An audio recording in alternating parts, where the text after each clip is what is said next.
여러분, 하나님의 말에 우리에게 오셔서 내가 어찌하여 내 이름을 묻느냐 하면 우리는 이것을 어떻게 받아들여야 합니까? 내가 어찌하여 내 이름을 묻느냐? 책망일까요? 아니면 하나님이 제대로 네가 하였다라고 기뻐하시면서 하시는 응답이실까요? 오늘 이 말씀을 한번 기대하면서 말씀을 쭉 읽어가 보도록 하겠습니다. 오늘 본문의 말씀 매우 익숙한 내용이지요. 야곱하면 떠오르는 사건이 오늘 여기 다 나옵니다. 약복관도 나오고요. 또 환도뼈. 옛날 개역 성경에서는 환도뼈라고 되어 있었습니다. 지금 개역 개정에서는 허벅지 관절이라고 바꿔 표현했죠. 이런 말들이 나오는 장이 오늘 32장입니다. 그리고 이스라엘이라고 하는 단어, 이제 성경에서 수없이 나올 이름 이스라엘이라고 하는 그 단어가 처음 등장하는 본문도 오늘 이 32장 바로 여기입니다. 창세기 31장에서 야곱이 외삼촌 라반과 헤어졌습니다. 몰래 도망쳐 나왔죠. 그러다가 일주일 만에 7일 만에 따라잡혔습니다. 처음에는 살기 등등했던 라반이었지만 다행히 그 전날 밤에 하나님께서 개입을 해주셨습니다. 하나님께서 라반의 꿈속에 찾아와 주시고 말씀해 주셨습니다. 선악간에 말하지 말라. 그 말씀대로 라반은 야곱을 만났지만 적개심이나 분노를 다 포기하고 축복하고 그리고 언약을 세우고 그리고 평화롭게 떠납니다. 그렇게 헤어졌습니다. 일이 잘 해결되어진 것이죠. 그런데 산 넘어 산입니다. 라반을 피했더니 이제 누가 남았습니까? 형 에서가 남아 있습니다. 혈육입니다. 그것도 쌍둥이 형입니다. 그런데 이 에서는 삼촌 라반보다 더 위험한 인물이었습니다. 왜요? 문제는 형 에서에 있지 않았습니다. 형 에서와의 갈등을 만든 것은 다름이 아니라 바로 20년 전 야곱 자신에게 있었습니다. 한쪽으로 유혹했죠. 장자권을 빼앗았습니다. 죽 좋아하고 빨간 거 좋아하는 이 에돔 에서를 유혹해서 장자권을 팔게 만들었습니다. 물론 에서가 장자권을 얼마나 중요시 여겨야 할지 몰라서 경히 여겨서 여기 것에 대한 그 원초적인 책임이 바로 이 에서에게 있습니다. 그것도 사실입니다. 그러나 어쨌든 팥죽 한 그릇에 이 에서가 야곱에게 그 장자권을 팔았습니다. 또 결정적인 사건이 하나 더 있었죠. 아버지 이삭이 거의 이제 수명을 다해서 돌아가실 쯤 되어졌습니다. 이야기합니다. 내가 이제 에서 너가 마련해준 음식을 먹고 마음껏 너를 축복해 주겠다라고 이야기합니다. 그런데 그 축복까지 야곱이 홀라당 빼앗아버립니다. 아버지 이삭의 축복을 빼앗죠. 형인 것처럼 흉내내고 목소리도 흉내내고 몸에 털을 붙이고 그렇게 해서 아버지의 축복을 홀라당 다 빼앗아갑니다. 정작 형 에서가 뒤늦게 와서는 그가 받아가야 할 복은 하나도 남지 않았죠. 그러니 에서가 가만히 있었겠습니까? 마음속으로 이렇게 얘기합니다. 성경 보면 마음속으로 하는 얘기입니다. 마음속으로 아버지를 곡할 때가, 아버지가 돌아가실 때가 가까이 왔으니 내가 내 아우 야곱을 죽이리라. 마음에 강한 결심을 합니다. 다짐을 하죠. 그런데 그 결심이 얼마나 강렬했는지 엄마 리브가가 딱 알아차립니다. 이제 이삭과 리브가의 모습을 보면은 누가 더 영적이에요? 아버지 이삭은 눈이 많이 어두워지고 어머니 리브가가 굉장히 예민한 사람이었습니다. 엄마 리브가가 딱 알아차립니다. 큰아들 에서가 그 마음에 살기를 품었다는 것을 딱 알아차립니다. 사실 그래서 형제끼리 죽이는 사륙이 일어나면 안 되기 때문에 마련한 방도가 바로 야곱을 오빠 라반의 집으로 이제 보내는 것이었습니다. 도피였죠. 외삼촌 라반의 집으로 야곱을 도피시킨 것이 그때 그 사건이었죠. 언제까지 가 있어도 됩니까? 엄마 리브가가 한 말 이렇습니다.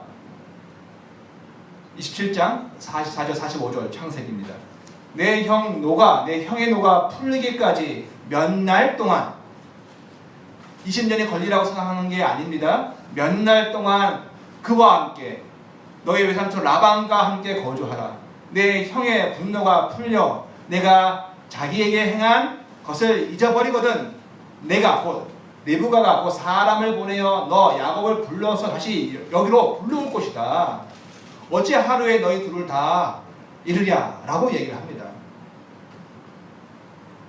형 에서의 분노가 사그라지고 에서가 현실을 인정하고 그래 내 복은 여기까지지 인정하고 그 야곱이 뛰어난 사람일 거야 인정을 하고 야곱을 부르려고 했습니다. 그때가 되면 야곱을 부르려고 했습니다. 1년 걸릴까 3년 걸릴까 했습니다. 그런데 20년이 돼도 부를 수가 없었습니다. 타향살이를 멈출 수가 없다는 말이죠. 그런데 그게 그렇게 되지 않았습니까? 20년이 되도록 어머니 리브가가 자 이제 됐다 돌아와라 이제 그만 돌아와라 하는 소식을 전할 수가 없었습니다. 왜요? 형 에서에게는 아직까지도 그 분노가 분노가 살해의 의도가 아직 사그라들지 않았기 때문에 그렇습니다. 지금 야곱이 돌아가기는 합니다. 그런데 그 소식을 듣고 가는 겁니까? 아니요, 그렇지 않아요. 더 이상 라반과 외삼촌 라반과 함께 할 수 없었기 때문에 또 하나님께서 말씀하셔서 가라고 하시니까 그냥 가는 것 뿐입니다. 근데 가다 보니 딱 생각이 났어요. 아직 해결되어지지 않은 문제, 자기 형 에서가 아직 분노가 그대로 있다는 것을 알고 있는 겁니다. 비록 외삼촌 라반과의 갈등은 잘 어떻게 정리되어졌지만 야곱의 마음에는 걱정이 한가득입니다. 형 에서와의 갈등은 여전히 해결되어지지 아니하는 현재 진행형으로 계속 이어져 있기 때문에 그렇습니다. 그래서 오늘 본문 머리가 어떻게 합니까? 오늘 32장 앞부분에 보면 미리 사자를 메신저를 먼저 보냅니다. 뭘 들고요? 예물을 가지고 형을 달래려고 먼저 보냅니다. 소도 보내고 나귀도 보내고 양도 보내고 그리고 노비도 보내고 그렇게 메신저를 미리 보냅니다. 아 이건 다 당신의 종 야곱이 당신께 선물하는 것이라고 이 모든 것이 다 사실은 에서 당신의 것이라고 그를 위로하고 격려하기 위해서 그를 달래기 위해서 메신저를 미리 보냅니다. 형 에서의 분노가 적개심이 혹시 이것 때문에라도 좀 사그라들지 않을까라고 하는 기대감 가지고 야곱이 밤새 생각해낸 겁니다. 그런데 얼마 되지 않아 이 메신저들이 그냥 돌아옵니다. 본문을 보면 아직 만난 것 같지가 않아요. 아마도 만나지 못한 상태에서 막 가다가 저 멀리서 에서가 오는 것이 보인 겁니다. 홀로 오는 게 아니라 자기 부하 400명의 부하를 이끌고 오는 게 보이는 거예요. 이건 아니다 싶어서 이 메신저들이 다 가기도 전에 되돌아와서 지금 야곱 앞에 서 있는 겁니다. 그 가던 길을 멈추고 돌아와 이 사실을 급히 야곱에게 이야기하는 겁니다. 큰일 났습니다. 이거 뭐 갖다 줄 필요가 없는 겁니다. 지금 에서가 부하 400명을 데리고 이쪽으로 옵니다. 아마도 지금 우리를 죽이려고 하는 것 같습니다. 여기는 모든 사람들 다 척살하려고 하는 것 같습니다. 라고 얘기하는 거죠. 양도 보내고 또 노비도 보내고 또 나비도 보내고 소도 보내고 해서 형을 좀 달래보려고 했던 야곱의 계획이 망가졌습니다. 수포가 내렸습니다. 그때 야곱의 마음이 어땠을까요? 어떻게 했을까? 이거면 되지 않을까라고 하는 한가닥 희망을 걸었는데 그게 다 망가져 버렸습니다. 야곱의 마음이 어떻게 했을까요? 성경은 이렇게 얘기합니다. 야곱이 심히 두렵고 답답하여 답답을 말합니다. 두려워하고 큰일 났다 두려워하고 답답해졌다고 얘기합니다. 그런데 여기에 나타난 답답하다는 말은요 어디에 묶여있다 제한당하다 좁아지다 마음이 좁아지다 방해를 받다 이런 이야기를 담고 있습니다. 지금 야곱이 자기 뜻대로 되어지지 아니하고 자기 계획대로 되어지지 아니하니까 이걸 어찌해야 할지 알지 못해서 지금 힘들어하는 겁니다. 쓸 수 있는 카드가 없는 거예요. 여기에 묶이고 저기 묶이고 어떻게 하지 그렇게 되어진 겁니다. 여기에는 단어가 명사로 쓰이면 위경련이라는 단어로 쓰일 정도로 그가 심각하게 지금 마음에 고민이 되어지고 스트레스가 되어져서 힘든 상태에 있는 겁니다. 자기 계획대로 되어지지 아니하자 지금 위경련이 발생하는 그런 심적 부담감을 느끼는 상태가 되어지는 거죠. 여러분, 우리 가운데도 그런 분이 계실 것 같습니다. 예민해요. 계획을 세웁니다. 근데 그게 내 계획대로 되어지지 아니하면은 막 조급해지고 마음이 좁아지고 어떻게 할지 불안해지면서 그것이 몸으로 경련이 오기도 하고 위가 아픈 그러한 상태에 가는 분들도 꽤 있을 거라 생각이 되어집니다. 제가 잘 알죠. 이게 우리 인생의 모습이 되어 그렇습니다. 사람은 자기 계획이 망가지면 어떻게 할까 참 답이 없는 그런 상태가 되어지죠. 1차 계획이 계획대로 되어지지 않자 이제 야곱이 어떻게 합니까? 차선을 준비합니다. 두 번째 계획입니다. 머리를 굴립니다. 사람과 짐승을 지는 두 떼로 나눕니다. 왜요? 한쪽이 공격을 받으면 그때 재빠르게 한쪽은 살자, 도망치자. 이쪽이 당하면 이쪽이 도망치고 이쪽이 당하면 저쪽이 도망치는 계획을 세웁니다. 한쪽이 공격을 당하면 그 사이 다른 한쪽이 도망치려는 속성입니다. 그러나 우리가 뻔히 알듯이 이것도 완전한 계획이라 할 수가 없습니다. 역시 불안합니다. 꼭 에서가 400명이 한꺼번에 한쪽을 친다는 있습니까? 그게 200명씩 나누어서 올 수도 있는 것이고 이건 뭐 크게 도움이 안 되는 계획이었습니다. 어떻게 할까요? 야곱이 이렇게 다급해지니까 그래서 기도를 합니다. 여러분 9절과 12절입니다. 한번 읽어보겠습니다. 우리가 읽지 아까 안 하는데 성경 9절로 32장 9절 12절 시작. 야곱이 또 이르되 내 조 아브라함의 하나님 내 아버지 이삭의 하나님 여호와여 주께서 전에 내게 명하시기를 내 고향 내 족속에게로 돌아가라 내가 내게 은혜를 베풀리라 하셨나이다. 나는 주께서 주의 종에게 베푸신 모든 은총과 모든 지시라 하심을 조금도 감당할 수 없사오나 내가 내 지팡이만 가지고 이 요단을 건넜더니 지금은 두 때나 이루었나이다. 내가 주께 간구하오니 내 형의 손에서 에서의 손에서 나를 건져내시옵소서. 내가 그를 두려워하면 그가 와서 나와 내 처자들을 칠까 겁이 나기 때문이니이다. 주께서 말씀하시기를 내가 반드시 내게 은혜를 베풀어 내 시로 바다에 칠 수 없는 모래와 같이 많게 하리라 하셨나이다. 이 기도를 올려드립니다. 이 기도의 핵심은 뭡니까? 하나님, 당신께서 하신 말씀을 기억해 주세요 라는 겁니다. 당신 분이 말씀하지 않으셨습니까? 하나님께서 내게 은혜를 베풀 것이라고 얘기하지 않으셨습니까? 그 은혜 베풀어서 고향 땅으로 내 족속으로 돌아갈 수 있게 해 주겠다는 말씀하지 않으셨습니까? 라고 이 하나님이 말씀하신 것을 딱 그것을 근거로 기도합니다. 그러니 그거 가능하려면 지금 여기 맞닥뜨린 에서의 위협에서부터 나의 형의 그 적개심으로부터 나를 좀 살려주셔야 되지 않겠습니까? 이거 여기서 죽음당하면 내가 홀령이 돼서 혼백이 되어서 가겠습니까? 나를 살려주셔야 하나님의 약속이 성취되어지는 겁니다 라고 지금 기도를 하고 있는 겁니다. 그 약속을 기억하시고 이제 도와달라고 기도하는 것이죠. 야곱의 고향 야곱의 족속으로 돌아가려면 반드시 이 과정을 넘어서야 하는데 형 에서에게서 살아남을 수 있도록 좀 도와주세요 라고 기도를 합니다. 여러분 이제 야곱이 신앙을 섰습니까? 기도하고 신앙을 쓴 것 같죠? 그런데 눈을 딱 뜨자마자 그 기도가 끝나자마자 야곱이 뭘 해요? 또 꾀를 씁니다. 어떻게 하면 형의 분노를 또 사그라들 수 있을까라고 계획을 합니다. 기도해놓고 다시 자기 계획을 밀어붙입니다. 이번에는요 염소떼를 준비하고 양떼를 준비하고 낙타떼를 준비하고 소떼 그리고 나귀떼를 이렇게 준비해둡니다. 이거를 떼를 나누어 가지고 시간차를 두고 한 부대기를 이렇게 보내기 시작하는 겁니다. 왜요? 처음에 한 번에 다 받으면 그 감정이 너무 짧을까봐 시간에 걸쳐서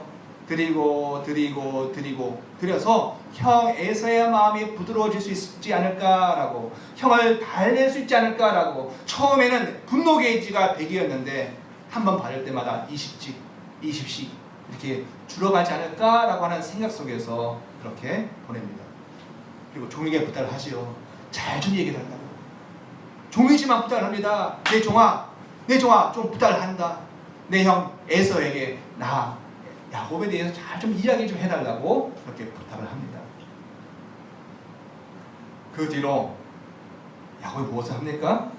그 뒤로 두 부인 라헬과 레아죠. 또 두 여종, 그리고 아들들, 그리고 모든 소유물들을 이제 또 자기 앞서 보냅니다. 야복강을 건너가게 합니다. 근데 이게 우리가 그냥 읽으면 그렇구나 하는데 성경을 다시 읽어보면 이게 예상치 않은 좀 뭔가 문제가 있는 이야기입니다. 유독 우리의 관심을 끄는 내용이 있죠. 자, 21절과 22절 한번 읽어보겠습니다. 시작. 그 예물은 그의 앞서 보내고 그는 무리 가운데에서 밤을 지내다가 밤에 일어나 두 아내와 두 여종과 11 아들들을 인도하여 야복 나루를 건널세. 23절 읽으면 그들을 인도하여 시내를 건너가게 하며 그의 소유도 건너가게 하고. 여러분, 보통 강이나 바다는 밤에 건너갑니까? 낮에 건너갑니까? 낮에 가죠, 그죠? 왜요? 시야가 그나마 확보가 되려면 낮에 가야 합니다. 오늘날처럼 부두가 있고 조명시설이 잘 돼 있고 제반시설이 있고 안전장치가 돼 있어도 요즘에도 밤에 출발하는 것은 굉장히 꺼리는 일입니다. 앞에 눈으로 보이는 게 없잖아요, 그죠? 암초가 있는지 아무리 선장이 그 백기를 잘 안다 할지라도 그럼에도 불구하고 이 배가 어떠한 문제, 낯선 문제, 보이지 아니하는 문제를 맞닥뜨릴지 모르기 때문에 밤에 출발하는 것은 굉장히 어려운 일입니다. 그런데 고대 사회는 더했겠죠. 자기 아내들입니다. 아내들 그리고 아들들 그리고 모든 소유물을 그 밤에 강을 건너가게 해요. 아무리 횃불을 들고 아무리 조명을 치운다 할지라도 이거는 굉장히 위험천만한 일입니다. 불이 나게 식구들을 야복강을 건너가게 합니다. 언제요? 그 밤에 건너가게 합니다. 그러면 여러분, 웬만하면 하지 말아야 할 일입니다. 그죠? 웬만하면 이건 위험 부담감이 너무 크기 때문에 하지 말아야 하는 일입니다. 그런데 밤중에 야곱이 그들 가운데 있다가 밤에 깨어가지고서는 그 식구들을 막 보냅니다. 그 밤에. 뭔가 야곱에게 급작하고 중요한 일이 생긴 겁니다. 웬만큼 중요한 일이 아니라서는 이건 좀 5시간만 기다렸다가 가자. 아니, 정 안 되면 3시간이라도 기다렸다가 동이 트면 가자라고 할 수 있는 것인데 이 밤에 그렇게 급하게 식구들을 보내고 소유물들을 보내는 것은 뭔가 급한 일이 야곱에게 일어나는 것입니다. 무엇일까요? 왜 야곱은 이러한 긴급하고 위험천만한 결정을 했을까요? 성경 이것에 대해서 이야기하지 않습니다. 그 이유에 대해서는 말하지 않습니다. 단지 힌트가 있는 것은 그 다음에 무슨 일이 진행되어지고 있는지에 대해서만 성경이 이야기합니다. 식구들을 그 밤에 위험천만하게 보내고서는 그 다음 24절에 무슨 일이 있습니까? 바로 시작. 야곱은 홀도 남았다가 어떤 사람이 날이 새도록 야곱과 씨름을 하다가. 이 사건입니다. 아마도 야곱은 알았을 겁니다. 이 일을 해야 되는 거예요, 지금. 그렇기 때문에 이 일을 하기 위해서 위험하지만 식구들을 먼저 그 밤에 강을 건너게 한 것이라고 우리는 이해할 수 있는 거죠. 가솔과 소유물을 그 밤에 긴급히 보내고 연속해서 발생한 일이 어떤 한 남자와 맞붙어 싸우는 장면입니다. 우린 그것 때문에 야곱이 긴급히 그 위험한 일을 했다라고 충분히 논리적으로 이해할 수가 있는 거죠. 이 사람이 누구입니까? 정보가 없어요. 근데 나중에 야곱이 한 말을 보면 이렇습니다. 내가 하나님과 대면을 하여 보았으나 내 생명이 보존되었도다. 이 사람 누구예요? 바로 하나님이 사람으로 나타나신 하나님의 현현입니다. 어떤 주석들은 이 천사라고 얘기하는 사람들도 있고요. 사람들은 제2위 곧 성자이신 예수 그리스도가 구약의 모습으로 오셨다라고 이야기하는 사람들도 있습니다. 어쨌든 누구예요? 하나님의 현현입니다. 하나님과 지금 야곱이 씨름을 하는 겁니다. 겨루는 겁니다. 싸우는 겁니다. 그것을 위해서 홀려 있어야 되기 때문에 모든 식구들을 그 밤에 미리 보낸 거죠. 자, 우리 한번 뒤돌아보겠습니다. 야곱이 양떼와 소떼를 나눠 보내기도 하고 여러 가지 일들을 했지만 그가 뭐 했었어요? 하나님 은혜를 베풀어 주세요. 내게 은혜 베풀어 주신 거 기억해 주세요. 나를 살려주세요 라고 기도하지 않았습니까? 물론 야곱은 그 기도를 한 다음에 자기의 생각대로 일을 처리했던 야곱이지만 바로 그 야곱에게 지금 하나님께서 찾아오시는 겁니다. 왜요? 야곱의 기도처럼 은혜 베풀어 주기 위해서 찾아오신 겁니다. 은혜 주시기 위해서 오신 겁니다. 그런데 여기에 싸움이 일어난 것은 씨름을 한다, 서로 겨루었다, 갈등이 생겼다는 것은 무슨 이야기입니까? 하나님도 야곱도 각자 목적이 있다는 겁니다. 같지 않아요. 야곱이 하나님을 만나야 하는 목적이 따로 있고요. 하나님이 야곱을 만나는 목적이 또 따로 있다는 겁니다. 그래서 그 갈등이 일어나는 거예요. 하나님과 야곱이 한 마음이 되어지는 것이 아니라 두 인격이, 이 존재가 갈등을 지금 겪고 있는 겁니다. 서로의 목적이 부딪히니 싸우는 거죠. 그죠? 집안에서도 그렇고 부부도 마찬가지고 그리고 외부 상황 속에도 마찬가지입니다. 갈등이 있고 싸워요. 왜 싸워요? 이해가 다르고 목적이 다르고 기대하는 게 다르기 때문에 싸우는 거 아닙니까? 여기서 야곱의 목적과 이해는 뭡니까? 에사에게서 목숨을 부지하고 살아남는 게 그게 목적입니다. 그것 때문에 하나님께 기도하는 겁니다. 하나님 좀 살려달라고 기도하는 겁니다. 그것 때문에 하나님과 몸싸움을 하고 하나님을 좀 내 편을 만들어서 내 필요를 좀 관철시키겠다 얘기하는 겁니다. 근데 하나님은요? 하나님 그것 때문에 오셨을까요? 그것 때문에 올까요? 아니죠. 하나님은 다른 목적입니다. 야곱을 통해서 하나님은 족장을 세우시고 만드시고 그를 통해 12지파를 만드시며 그래서 구약의 모든 하나님의 나라를 이루어가고 결국 그 나라가 신약의 예수 그리스도가 이어지게 하려는 하나님의 큰 거대한 그림이 있으세요. 근데 그러기 위해서는 지금 이렇게까지 살아온 야곱의 모습 가지고서는 돼야 안 돼요? 안 됩니다. 먹고 살기 그리고 자기 건강, 아이들, 남편, 아내 그것만 챙기고 있어서는 이 되어지는 게 아니에요. 그렇기 때문에 하나님은 지금 새롭게 야곱에게 무엇인가 도전하기 위해서 오시는 겁니다. 지금 살아온 야곱의 삶에 문제가 있다고 제기하시면서 오시는 거라고요. 자, 오늘 여기에서 잠시 야곱의 신앙에 대하여 좀 주목을 해봐야 합니다. 야곱은 지금까지 어떤 신앙을 하고 있었나요? 쭉 보면은요, 많은 사람들이 또 우리가 그러하는 것처럼 야곱은 하나님을 수호신으로 여기는 경향이 아주 강했습니다. 하나님 왜 존재해요? 나 때문에 존재한다는 거예요. 나를 위해 존재하시는 분. 나 도와주시려고 계신 분이 하나님이야 라고 생각하는 거예요. 야곱이 처음 하나님을 경험하지 않았습니까? 그런 사건이 있었습니다. 어디에서요? 그 집에서 이제 출발해서 노숙의 삶을 시작했던 그 베델에서부터 시작하지 않았습니까?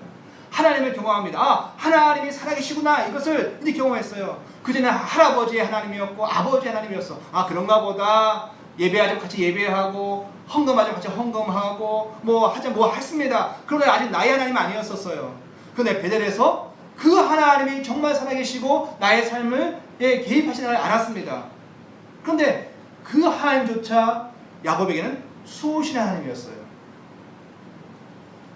그같이 살아계신 하나님께서 살아계심을 함께 하신 경험하지만 야곱이 이렇게 고백하지 않았습니까? 28장입니다. 20절과 21절에 보면 이렇게 얘기합니다. 야곱이 서원하이르되 하나님이 나와 함께 계셔서 내가 가는 이 길에서 나를 지키시고 또 먹을 떡과 입을 옷을 주시어 내가 평안히 아버지의 집으로 돌아가게 하시오면 여호와께서 나의 하나님이 되실 것이요. 여러분, 하나님은 원래 하나님이십니다. 그렇죠? 하나님은 우리가 무슨 일을 하든지 상관없이 원래 그분은 하나님이십니다. 그러나 야곱이 이렇게 얘기해요. 하나님이 내 하나님이 되실 조건이 있어요? 조건을 걸고 있는 겁니다. 사실은 분명 야곱은 살아계신 하나님을 경험했습니다. 그분이 살아계신 것을 체험합니다. 그런데 그 서원을 보면 누구 중심이에요? 내가 하나님을 섬길게요, 나의 하나님이 되실 겁니다 라고 얘기하지만 누구 중심입니까? 나와 함께 해주시면, 나를 지켜주시면, 내게 먹을 떡과 입을 옷을 주시면, 또 나로 평안히 돌아가게 하시면, 뭐가 관련되어 있어요? 나와 관련되어 있는 거예요. 나를 지키시고 도우시고 먹이시고 살려주시면 하나님은 진짜 나의 하나님 되실 거예요. 내가 하나님께 그렇게 헌금하고 하나님께 예배하고 하나님께 섬겨줄게요. 그렇게 얘기하는 겁니다. 그리하면 여호와께서 나의 하나님 되실 것이다 라고 얘기합니다. 조건을 제시하고 그 조건에 맞으면 여호와는 분이 이제 나의 하나님이 될 수 있다라고 그렇게 말을 합니다. 여러분, 이런 건 어디서 듣는 말이 봅니까?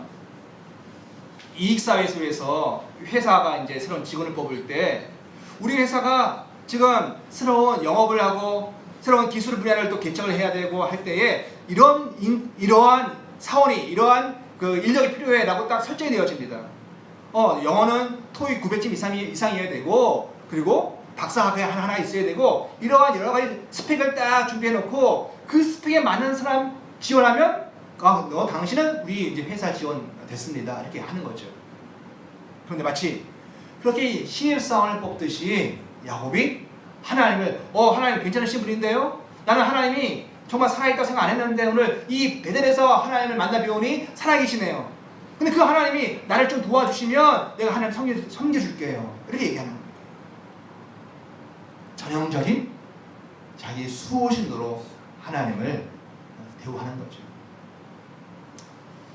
이게 뭐 야곱의 일이겠습니까? 우리 주변을 보면 이런 일들이 꽤 많이 있습니다.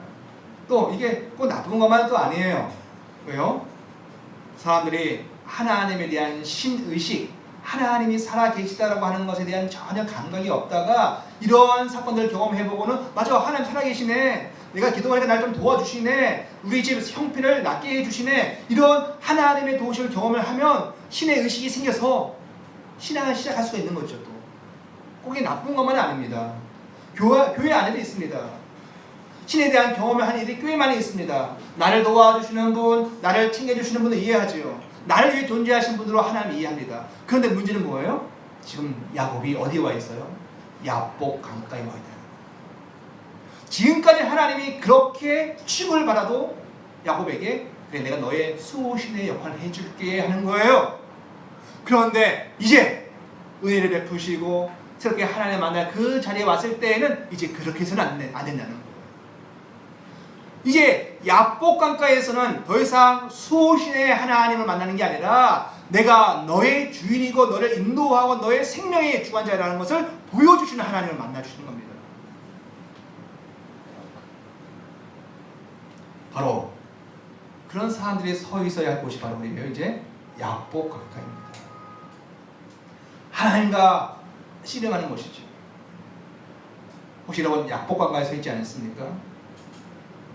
여러분 야복 강가에 다 서 있으면요, 전에는 하나님이 내가 뭔가 기도만 하면 즉각적으로 응답해 주시는데, 돈도 주시고 건강도 주시는데, 야복 강가에 다 서 있으면 기도하는데 응답이 안 옵니다. 내가 필요한데 그 필요를 구하는데, 지금 야곱 뭐가 필요해요? 안전이 필요해요. 예수로부터의 안전이 필요합니다. 근데 그것을 기도해도 그렇게 쉽게 응답이 안 와요. 하나님 뭘 요구하시는데요? 이제는 너가 챙겨주는 재물 먹고 양고기 먹고 소고기 먹는 게 중요한 게 아니고, 이제 나는 너의 인격과 너의 삶을 바꾸고자 한다.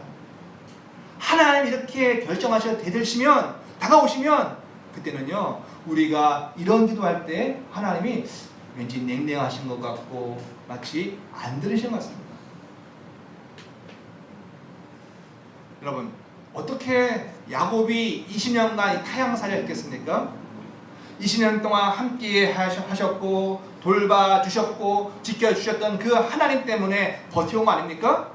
그런데 그 하나님이 이제 야복 강가에서 에서로부터의 안정과 도움을 구할 때 하나님이 우리 애들 말로 생까십니다. 얼굴 돌리시는 거예요.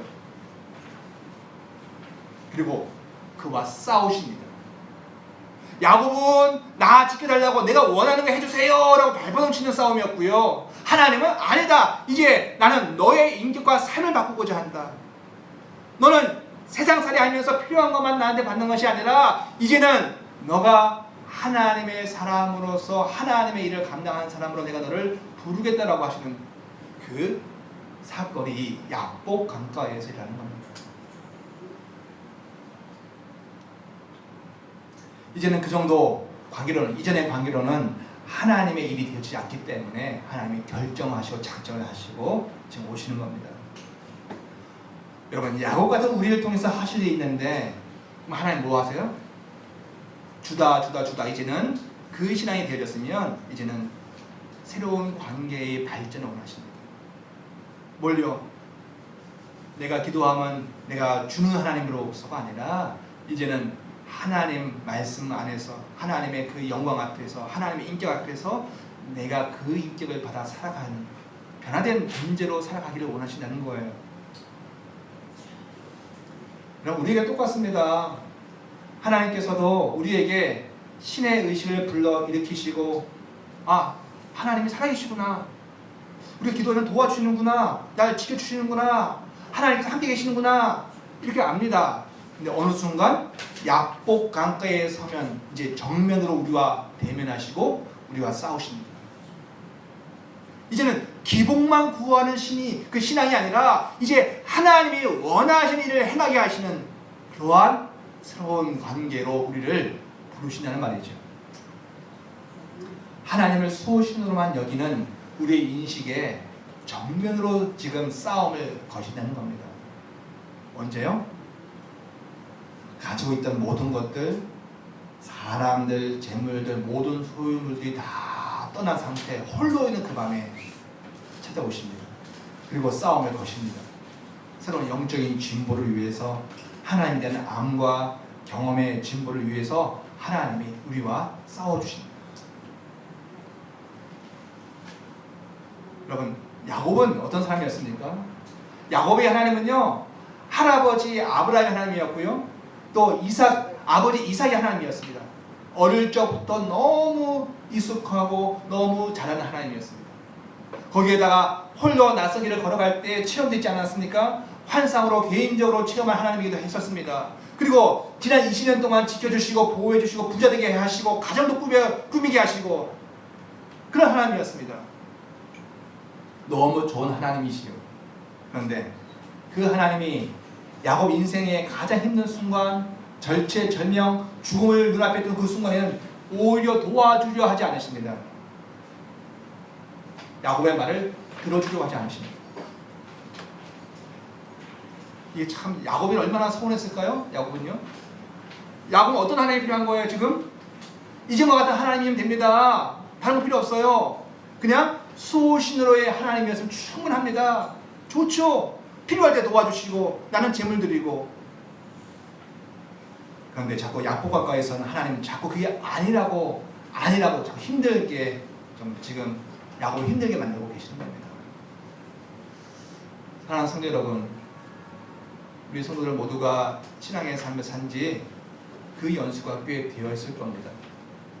그러면 조금씩의 시차는 다 다르겠지만 이 야복강가에 서는 시점이 되었을 줄 믿습니다.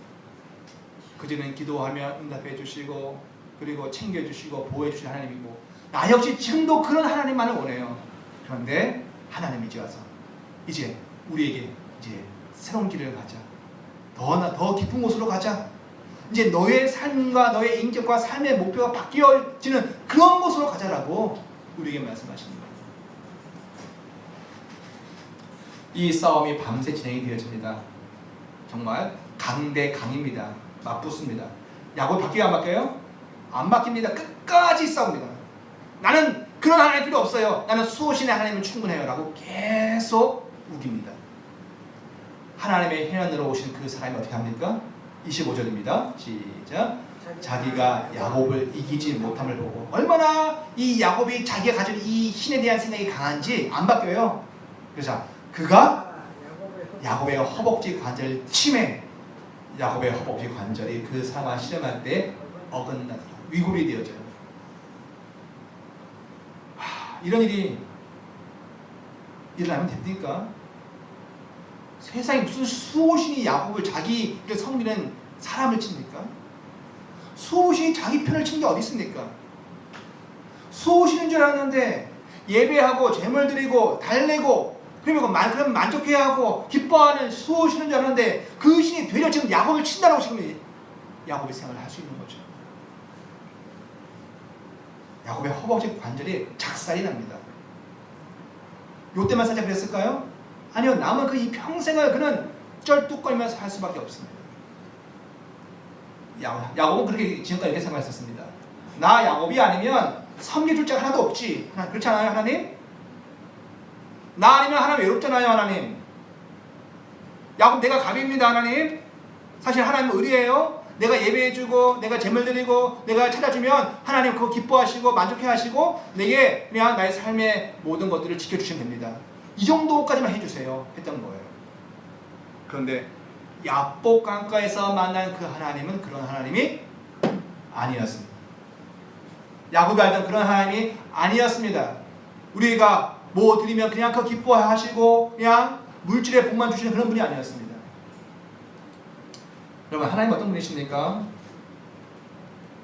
하나님, 내가 아는 정도의 하나님이 아니기 때문에 하나님은 우리의 인식을 깨뜨리기 위해서 때로는 우리의 허벅지 관절을 부러뜨리시기를 마다하지 아니하신 분이십니다. 이게요, 이 땅에 인생만 놓고 생각하면 이거 굉장히 위험천만하고 굉장히 불쾌한 일인데 하나님은 영혼을 두고 말씀하시기 때문에 이게 아무 문제가 안 돼요. 비록 우리의 허벅지가 나가고 우리의 관절이 나가고 불구가 되어진다 할지라도 그가 참 생명, 참 하나님, 참 기쁨을 알게 되어진다면 하나님은 이 일을 마다하지 않으십니다.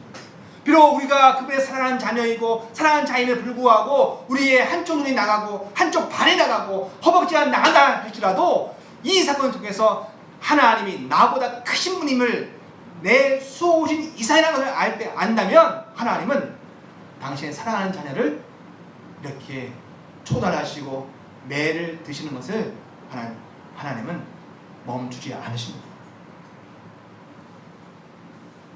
한순간에 야곱이 당했습니다. 이제 알게 되었어요. 하나님, 그분은 하나님의 복을 주시는 분이구나. 하나님은 복 주시는 분이시구나. 여러분, 하나님이 뭐예요? 하나님 자신이 복이에요. 그래서 하나님이 복 주신다는 건 뭘 주시는 거예요? 하나님 자신을 주시는 거예요.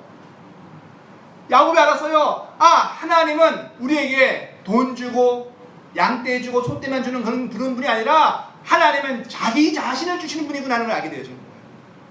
하나님 복 주시는 분이시구나. 그래서 하나님의 인생이 하나님으로 바뀌어가는 것을 원하시는 분이구나. 하나님의 의식과 하나님의 생각과 하나님의 마음을 담고 이 땅에 살아가는 자가 되어지길 원하시는구나. 그걸 알게 되어지는 거예요. 한순간에 자기가 그 허벅지 관절이 나가는 자기가 예상치 못했던 하나님의 능력을 경험하면서 야곱은 그것을 경험합니다. 단순히 지키시고 보호해 주시는 것만 하시는 분이 아니라 인생을 하나님 것으로 채워주시는 그 복 주시는 분임을 알게 되어진 것이죠. 내가 맞서고 다룰 수 있는 분이 아니고 내가 뭐 해서 하나님을 그냥 달랠 수 있는 그런 분이 아니고 하나님은 인생과는 전혀 다른 차원, 높은 차원에 계신 분임을 체험하게 되어집니다. 그래서 야곱이 이제 어떻게 해요? 이렇게 얘기합니다. 야곱이 이르되 당신이 내게 축복하지 아니하면 가지 않겠나이다. 내가 당신의 이 옷자락을 놓지 않겠습니다 라고 얘기하죠.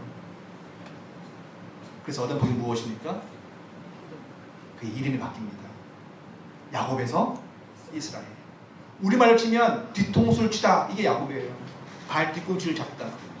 그 야곱이 이스라엘 하나님과 겨루다, 사랑과 겨루었다라고 이겼다라고 하는 그 이름으로 새로운 이스라엘로 불려집니다. 이스라엘 이야기하기를 다시는 야곱이라 일컫지 말고 너는 존재가 바뀌었다, 너는 이스라엘이라 얘기하시는 거예요.